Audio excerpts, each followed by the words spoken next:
Hello students, welcome to Vaghela studies channel. આ ચેનલમાં તમારું સ્વાગત છે.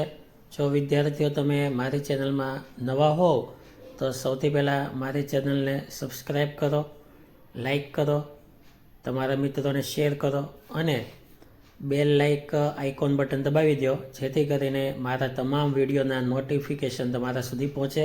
કેમ કે આવનારા સમયમાં તમને ખૂબ જ સારી તૈયારી આ ચેનલ દ્વારા કરાવવામાં આવશે. તમારા તમામ પ્રશ્નોનું સોલ્યુશન આ ચેનલ આપવાની છે. તો ઝડપથી સબસ્ક્રાઈબ કરો અને બેલ આઇકોન બટન દબાવી દો. હવે આજે આપણે ધોરણ 12 કોમર્સ વાણિજ્ય પત્ર વ્યવહાર અને સેક્રેટરીયલ પ્રેક્ટિસ SPCCનું સોલ્યુશન લઈએ છીએ. તેમાં વિભાગ ઈ 16 માર્કનો છે. 4 પ્રશ્નોના જવાબ દેવાના છે. તમારે 2 પ્રશ્નો ઓપ્શનમાં હશે. તો આપણે પણ એક પ્રકરણ 4ને ઓપ્શનમાં કાઢશું, બરાબર. ત્રીજું, પહેલું, બીજું અને ત્રીજું એમ 4 પ્રકરણોના હું પ્રશ્નો અહીંયા આપવાનો છું. આમાં આટલા પ્રકરણમાંથી 5 સવાલ તો આવી જ જશે. એક એક્સ્ટ્રા હશે, તમે કોઈ પણ 4 લખી શકશો. હવે સવાલની વાત લઈએ તો પ્રકરણ 3, સવાલ પહેલો, અપકર્ષક અંગેના સંજોગો જણાવો. જો અપકર્ષકના સંજોગો 5 અપાયેલા છે. વિડીયો પોઝ કરીને ડાયરેક્ટ પાકું કરવાનું શરૂ રાખજો. ખોટા લખવાનો સમય નહીં બગાડતા, જેથી કરીને આવતીકાલે તમે આવડી જાય. સવાલ 2, બઢતી અંગેના કારણો સમજાવો. જો બઢતીના કારણો અપાયેલા છે. સવાલ નંબર 3, ભરતીનો અર્થ આપી તેની પદ્ધતિઓ જણાવો. આ ભરતીનો અર્થ છે, તેમની પદ્ધતિ અપાયેલી છે. તો વિડીયો પોઝ કરી પાકું કરવાનું શરૂ રાખજો. ત્યારબાદ નોકરી સમાપ્તિ અંગે વિગતે જણાવો. તો નોકરી સમાપ્તિ અંગે વિગતે ચર્ચા કરેલી છે, તો આ ચર્ચા પાકી કરજો ખાસ. ત્યારબાદ સવાલ નંબર 5, બદલી અંગેના હેતુઓ જણાવો. જો આ બદલી અંગેના હેતુઓ આપેલા છે. કુલ 10 હેતુઓ અપાયેલા છે. વિડીયો પોઝ કરી પાકું કરવાનું શરૂ રાખજો, બરાબર. સેજે લખવામાં સમય નહીં બગાડતા. હા, પાકું થઈ ગયું હોય તો તમારે પ્રેક્ટિસ માટે રફબુકમાં જોઈ આવીને લખવાની ટ્રાય કરવી, બાકી ઉતારતા નહીં, બરાબર. કેમ કે સમય ઓછો હોય એટલે ઉતારવાનું કરાય નહીં. ત્યારબાદ સવાલ નંબર 6, નિયુક્તિ પત્રમાં સમાવતી કોઈ પણ 4 બાબતો જણાવો. જો આમાં ઘણી બધી બાબતો આપેલી છે, એમાંથી કોઈ પણ 4 લખો તો પણ ચાલી જાય. હવે વિભાગ બી પ્રકરણ 1, તેના 6 સવાલો છે. 6 સવાલના જવાબો હું અહીં આપીશ, જો ધ્યાન આપો. સવાલ પહેલો, શેર વહેંચણી અંગેના કાયદેસરના નિયંત્રણો જણાવો. જો આ શેર વહેંચણી અંગેના કાયદેસરના નિયંત્રણો અપાયેલા છે.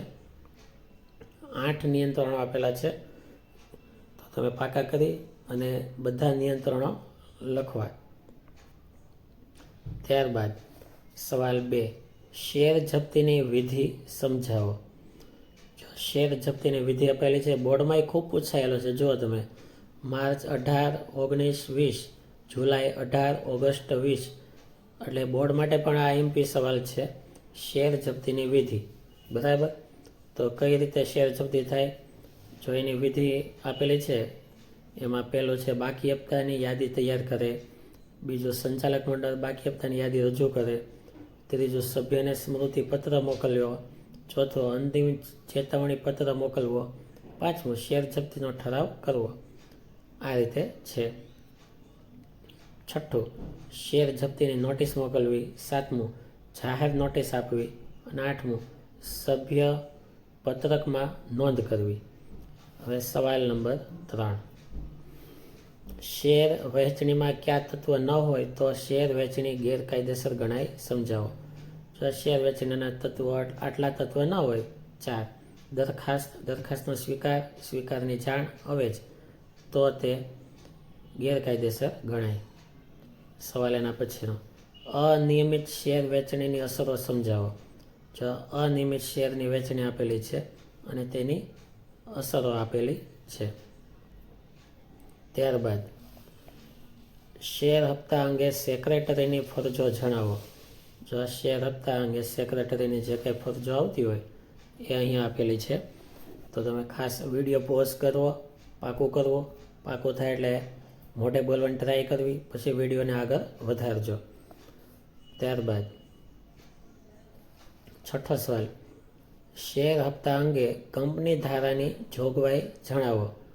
જો આ પણ ખૂબ આઈએમપી છે, બોર્ડમાં કેટલી બધી વખત પૂછાયેલો છે. અત્યારે સારી તૈયારી કરો ને તો આગળ સાથે તમારે આ બોર્ડની જ તૈયારી સમજવાની, ત્યારે બહુ ઇઝી પડશે. તો શેર હપ્તા અંગે કંપની ધારાની જોગવાઈઓ જણાવો. હવે વિભાગ 2 પ્રકરણ 2 તેના 12 સવાલો છે. જો મસ્ત ઈચ્છાની યાદી આપી છે, બરાબર. બાકી આવા 12 સવાલો છે. 12ના જવાબ અહીં આપેલા છે. જો હવે સવાલ પહેલો, શેરના કાયદાકીય હસ્તાંતરણના સંજોગો જણાવો. આ ખૂબ આઈએમપી છે. જો કેટલી બધી વખત બોર્ડમાં પૂછાયેલો છે. હવે એના જવાબની વાત લઈએ તો આ બધી વિગત આવે. કાયદાકીય હસ્તાંતરણના સંજોગો, જો પહેલું, બીજું, ત્રીજું, ચોથું, પાંચમું, છઠ્ઠું, આ 6 પોઈન્ટ લખવા ખાસ, કેમકે ખૂબ આઈએમપી છે, પાકું ખાસ કરજો. એવું નહીં માનતા કે લેન્થી છે એટલે છોડી દેવું. ત્યારબાદ સવાલ 3, અમૂર્ત શેરની ફેરબદલી કેવી રીતે કરવામાં આવે છે. જો સવાલ બીજો, એકલ વ્યક્તિની કંપનીમાં વ્યક્તિનું મૃત્યુ થતાં કઈ કાર્યવાહી કરવામાં આવે છે. જો એકલ વ્યક્તિ મૃત્યુ થાય તો કઈ કાર્યવાહી કરવામાં આવે તે સમજાવેલું છે. ત્યારબાદ અહીં જવાબ પૂરો થાય છે આખો. તો આ બંને પેજ પાકા કરવા. ત્યારબાદ હવે સવાલ નંબર 3,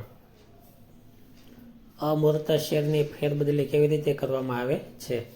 જો અમૂર્ત શેર હોય તો તેની ફેરબદલી કેવી રીતે કરવી તેની સંપૂર્ણ વિગત આપેલી છે. ત્યારબાદ સવાલ નંબર 4, એકલ વ્યક્તિ કંપનીના સંદર્ભમાં શેર ફેરબદલીની જોગવાઈઓ જણાવો. જો આ શેર બદલીની જોગવાઈઓ અપાયેલી છે, 4 જોગવાઈ છે. પછીનો સવાલ, આંશિક શેરની ફેરબદલીની વિધિ જણાવો. આંશિક કયો કે અંશતઃ શેર ફેરબદલી, બધું સેમ જ હોય છે. આંશિક શબ્દ આવે કે અંશતઃ, બંને જવાબ એક હોય. આ ધ્યાનમાં રાખજો. ત્યારબાદ સવાલ નંબર 6, મૂર્ત સ્વરૂપના શેરની ફેરબદલીની વિધિ જણાવો. જો આ મૂર્ત સ્વરૂપના શેરની ફેરબદલીની વિધિ આપેલી છે, ખૂબ મોટી વિધિ છે. એમાં 1-2 સવાલના જવાબ આવી જાય છે, કેમકે એ પોઈન્ટ જુઓ છે કે સંપૂર્ણ શેરની ફેરબદલીની વિધિ. તો આવી રીતે સવાલ આવ્યો હોય કે સંપૂર્ણ શેરની ફેરબદલી વિધિ સમજાવો, તો આ રીતે લખો, કેમકે 7મો સવાલ એ જ છે. અસાઇનમેન્ટ ખુલ્લી રાખજો એટલે સવાલની ખબર પડે. 7મો સવાલ છે, સંપૂર્ણ શેરની ફેરબદલીની વિધિ જણાવો. તો એથી સ્ટાર્ટ કરવાનો હોય. ત્યારબાદ બાકીનું લખવું પડે. જો ઘણું મોટું છે, 9 પોઈન્ટ આપેલા છે. તમે 4-5 પોઈન્ટ લખો તો માર્ક આવી જાય, વાંધો ન આવે. ત્યારબાદ સવાલ નંબર 8, શેર ફેરબદલીનું મહત્વ જણાવો. જો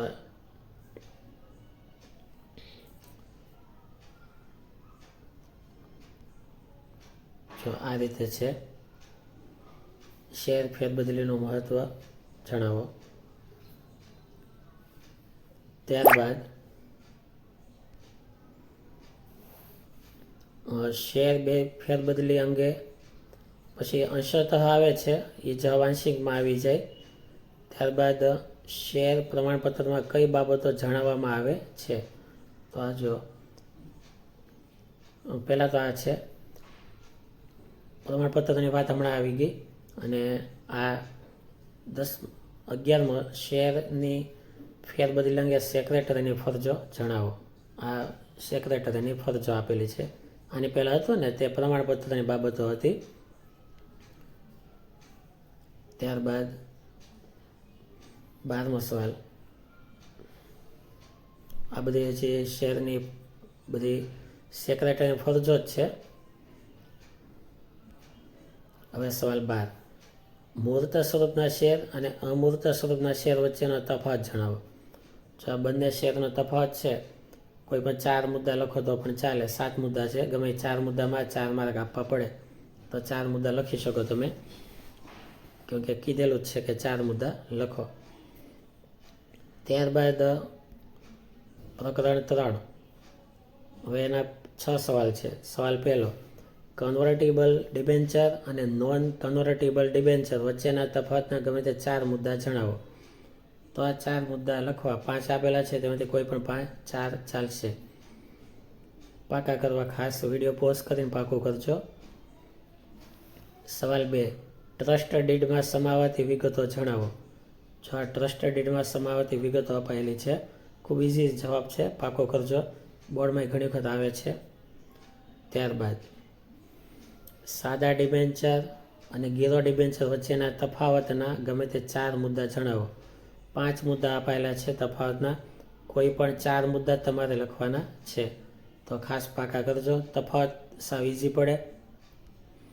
ત્યારબાદ તફાવત આપો શેર અને ડિબેન્ચર, ગમે તે 3 મુદ્દા. ઘણા બધા મુદ્દાઓ છે, મેં અહીં 5 આપેલા છે, તેમાંથી તમે 3 કે 4 લખો તો પણ ચાલશે. તો આ રીતે એના તફાવતના મુદ્દા લખજો. ત્યારબાદ ડિબેન્ચરના પ્રકારો જણાવી કોઈ પણ 2 પ્રકાર ચર્ચો. જો આ ડિબેન્ચરના પ્રકારો આપેલા છે, 4 પ્રકાર છે ડિબેન્ચરના, તેમાંથી કોઈ પણ 2 વિશે વાત કરવાની છે. પહેલો ગીરો ડિબેન્ચર, ત્યારબાદ એની સમજૂતી અપાયેલી છે. બીજું સંપૂર્ણ રૂપાંતર ક્ષણ ડિબેન્ચર, તેની સમજૂતી આપેલી છે. છેલ્લો સવાલ, ડિબેન્ચર હોલ્ડરના અધિકારો જણાવો. જો આ ડિબેન્ચર હોલ્ડરના બધા અધિકારો અપાયેલા છે.